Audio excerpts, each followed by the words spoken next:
All right, India today has accessed details of the 5-page memorandum that was handed to the Prime Minister by Tamil Nadu Chief Minister Pannirselvam. Let's now cross live to India Today's Shivaru, who's with us live from our newsroom. Over to you, Shiv. Well, India Today is the first to access the 5-page memorandum that's been presented by O. Pannirselvam, the Tamil Nadu Chief Minister, to Prime Minister Narendra Modi. Just a short while ago, editor Padmaja Joshi has gotten the first and exclusive copy of this 5-page ordinance. It is titled Promulgation of an Ordinance Enabling the Conduct of Jallikattu, that's been presented to Narendra Modi by Thiru O. Pannirselvam, the Chief Minister of Tamil Nadu. I want to read out the operative part of this memorandum that's been put out by the Tamil Nadu Chief Minister. Addressing the Prime Minister directly, he says, as you are aware, Jallikattu, a traditional sporting event of Tamil Nadu, is conducted as part of the Pongal festivities in which bulls are reared exclusively for this event, are embraced by able-bodied youth. Jallikattu is deeply ingrained as part of the cultural tradition of Tamil Nadu as a sport popular among warriors since the Sangam era, and this 2,000-year-old traditional sport finds a mention in the ancient Tamil text Silabadikaram. It is inextricably linked to rural agrarian customs and has religious significance, with families donating bulls to temples in fulfillment of vows. Jallikattu also addresses the cause of conservation of native germplasm, since bulls with excellent physical attributes are reared. Further, bulls are not harmed or physically tortured during Jallikattu. So basically, what you have right now is the full copy of the memorandum, the 5-page memorandum that's been presented by Chief Minister Pannirselvam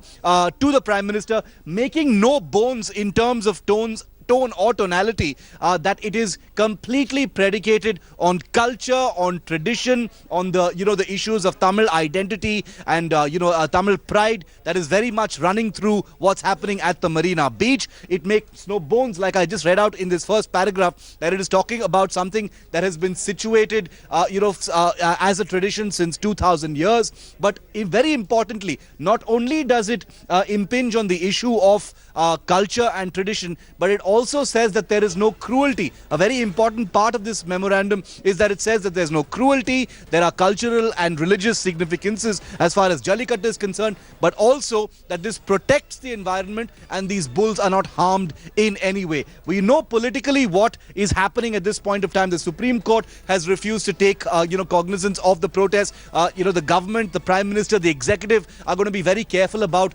risking any kind of an ordinance. So in many ways, not much else is possibly going to happen apart from this protest itself. But this particular memorandum that India Today has accessed first has a huge amount of political and cultural significance, simply because of the nature of the movement that is currently on in Chennai and the rest of Tamil Nadu. Right, Shiv, you're telling us that this memorandum speaks about the cultural significance of Jallikattu. This is something the Prime Minister has also acknowledged while meeting the Tamil Nadu Chief Minister, saying that he acknowledges the fact that there is a lot of cultural history and Tamil pride associated with the festival, but the government's hands are tied considering that the matter is sub judice. Does the memorandum also talk about legal options that the state government wants the centre to explore?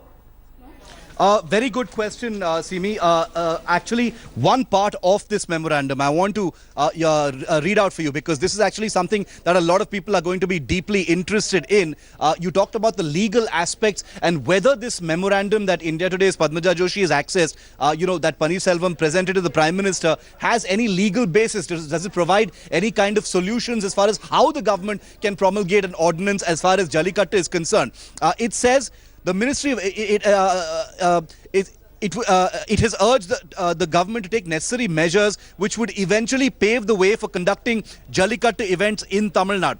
If I could just close up on this, as you can see, it actually quotes the Ministry of Environment and Forest, Government of India should clearly denotify bulls as performing animals from notification so-and-so of the Ministry of Environment and Forest, Government of India. Suitably amend Section 11.11 of 3 of the Prevention of Cruelty to Animals Act by introducing a new clause F in subsection 3 3 of Section 11, specifically exempting Jallikattu in addition to other exemptions already provided in the Act. So this isn't just an emotional appeal. A lot has actually gone into it because it actually provides an actionable set of instructions or requests, Simi, about what the government can do if it wants to promulgate an ordinance of this kind. It in fact ends with some bold text at the bottom here, once again invoking, the emotional, cultural aspect, of this groundswell. It says there is a huge groundswell of sentiment and emotion all over Tamil Nadu, demanding that Jallikattu must be permitted to be conducted.